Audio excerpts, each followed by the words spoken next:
Hello and welcome to Investing Confidential. Folks, this is going to be a very treacherous week in the markets.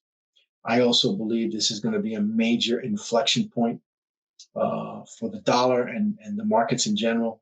And you've got to pay attention to what's going on this week. Okay, the market today is focused on the Fed, rightly so. You got job reports and Apple earnings, but there are a couple of other massive landmines out there.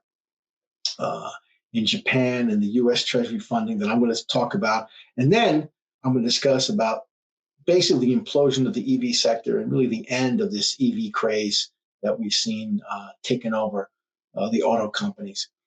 And it's really just the auto companies and the press. It has nothing to do with the consumer. But I'm going to talk about that. And final one thing I'm going to say, look, I know my followers are very low.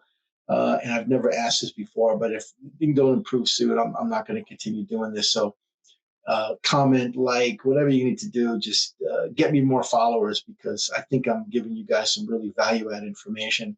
And it's going on primarily deaf ears relative to some of these financial YouTube channels out there, just complete gluck. So enough of that. Let's start with Apple. Apple reports this week. As I've said in the videos in the past, Apple has a China problem. They've been manipulating their numbers for quite some time. They've got a demand problem globally, and they've been hiding it. Okay, let's play blank. They've been hiding it. Okay, and China was a great source of them to hide things because they had China demand. They manufactured in China. They can play around with margins, numbers, but that's over. Okay, they're losing market share in China. You can see here. Okay, they're losing market share to other manufacturers and all of Asia, by the way. And demand is weakening. Demand is weakening for iPhones. They're discounting iPhones. Okay, that's unheard of. Okay, and look, I mean, is Apple going to be able to come out with great numbers? Probably not. Are they going to try to manipulate numbers? Yes, they do. They can. Every public company massages numbers. Apple can massage it, but they can't hide the fact that the demand for iPhones across the board, across the globe is weak. The US economy has this problem. Europe is literally sinking into the abyss. Germany just came out again, third quarter in a row, down, stagflation in Germany. So no one's going to buy these iPhones. And plus, look, the bottom line is, as much as I like Apple, I have an iPhone, an iPad, iMac, all that stuff. They don't innovate anymore. Okay? They don't innovate anymore. They haven't innovated since Steve Jobs passed away, unfortunately. So as good as Tim Cook is, he's not an innovator. So this is why they make good phone. I'm going to keep the phone I have. I'm not going to trade it every 2 years. I'm going to trade it every 5 years. And that's going to be bad for Apple. Okay, now we have the Fed meeting starting tomorrow with the announcement on Wednesday. Look, folks, the Fed's going to do nothing probably. That's baked in, zero. Okay, completely baked in. So if they do raise by 25, that's going to be a shock to the markets. And the bottom will fall out of the stock market. But nobody knows. But again, expectations are zero. But again, it's about the commentary. Commentary should be hawkish, which should be taken as a negative. Okay, I don't know how the commentary could be could not be hawkish. There's too much inflation out there. Okay, and why I keep talking about inflation, look, the CPI, which is what everyone wants you to focus on, is worthless. I told you about these government numbers. They're not reliable anymore. They're not fake, but they're just not reliable. And if you look at what's going on in the commodity space, orange juice, anything out there, every other week it's something different, pork, beef, whatever. Things are going higher. And like I said, I'm going to talk about something that's going to make this even worse, okay? And then just look at oil. Oil's down a little bit today. By the way, today is October 30th, day before Halloween. But oil, oil's going higher, folks. The trend is higher. Look at the World Bank. Now, the World Bank is a worthless organization, okay? Absolutely worthless. And they always try to be positive. Always positive. But look, here they say it's going $100 a barrel. I agree with them. I don't agree with the World Bank much, but I agree with them. And then the Fed is really focused on wages. And we saw today the end of the strike. Okay, UAW strike is over. They got 25% gains, over 30% if you factor in benefits. Think about it. Think about that for a second. And by the way, strikes are happening everywhere. Okay, wages are going up all over the place, and it's not just the auto company. It's happening in your local municipality, all over the place, because these companies are not paying a living wage. They haven't given raises in years, and inflation is through the roof, through the roof. This is classic right before a recession, an earnings recession, that is. And then what's next? The hospitality industry. They don't pay living wages. They're going to have to. You're going to see people go on strike there.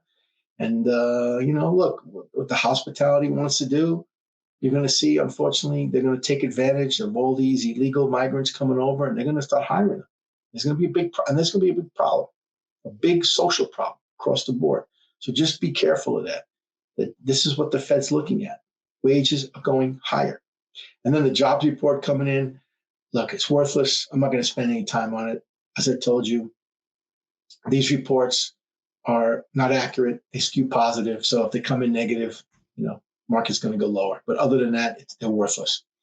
And here's the big one, folks, as I spoke, the big one you got to be really concerned about tonight is Bank of Japan meeting. Japan has a big inflation problem. And if you see here, their Japanese bonds are going through the roof. Okay, going through the roof. And they have a policy to contain bonds, right? They use financial repression. Here's that word again I spoke to you guys about. Two words, financial repression. Artificially holding rates lower. When no one else wants to buy them, you print money, you buy them, or you get them. You force domestic institutions to buy them. It's a failed policy, just like QE was a failed policy. It's not working.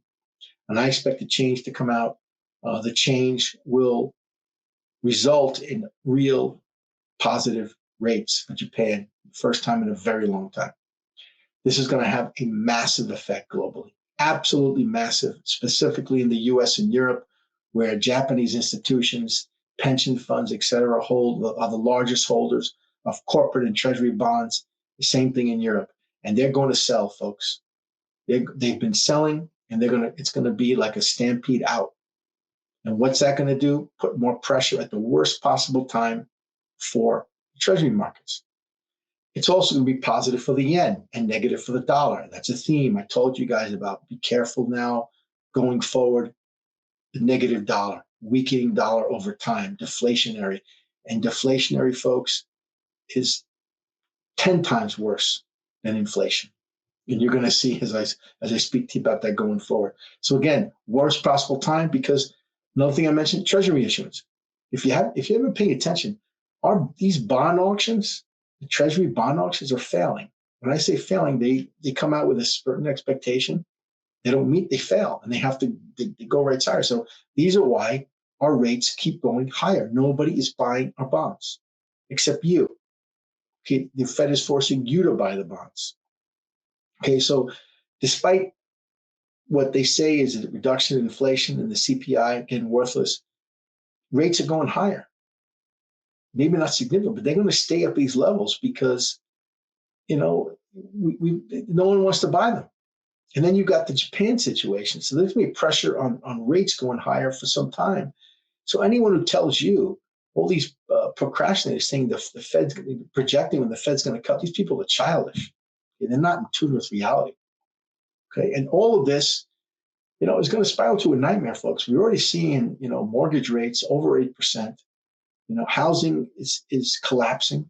Okay, look at the new home prices. I mean, we're back at 2000. This is the great financial crisis. I think I spoke about this 6 months ago, that the situation we're in is worse than the great financial crisis. And that's going to be something to watch. And, the housing market, even though there's no transactions, it's a nightmare. Prices are crashing. Okay, the entire industry, all these realtors, there's been a million every other person is a realtor. They're all getting fired. They're all getting fired because there's nothing. And prices will just keep going lower and lower over time. Then they'll flush at some point. Then people will be panicked and flush. And then you see the S&P. It broke 200-day support again. Not good. A lot of people are bearish. Put-call ratios are not in your trend. But just realize that the S&P has broke support. And then finally, talk about a nightmare situation. Let's finish with these EVs. I told you, I think this whole EV thing is blown to bits. Okay, I've spoken about this before. There's just a lack of demand here and globally, especially in China. Tesla's got a China problem. Okay, China has 200 almost 200 automobile companies. They're all making EVs. They're being abandoned in the weeds. Abandoned. I mean, there's no demand for them in China. So what are they doing? They're dumping them overseas. They're dumping them in Europe. Dumping them in Africa. They're going as low. They're being priced as low as 5,000 euros, $5,000 per car. Imagine an EV car, $5,000, and that's the reality. Now these EVs will probably last 6 months to a year and break, and then you got to throw them out because it costs you 20,000 just to change the battery. This whole thing is a complete joke. Okay, and then look at Tesla. As I said, Tesla has a China problem, and they more importantly have a Hertz problem. Okay, and 6 months ago, Tesla had better than expected numbers. Actually, most of this year, people are like, whoa, impressed. No. The rental car companies, Hertz, Avis, etc., Hertz being the big one, they were worried about their ESG issues, right? ESG, environmental, social governance, okay? They felt the pressure. So they just bought tons of Tesla cars. Like everything else done for ESG reasons, it was very bad for business. They bought thousands of these cars, and now the rental car company is saying to Tesla, no mas.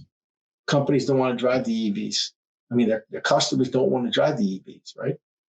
You drive EV once. First of all, if you've never driven a Tesla before and you rent it, you get all excited, you hop into it, you're not going to know what the hell you're doing because the Hertz is going to show you how to drive it.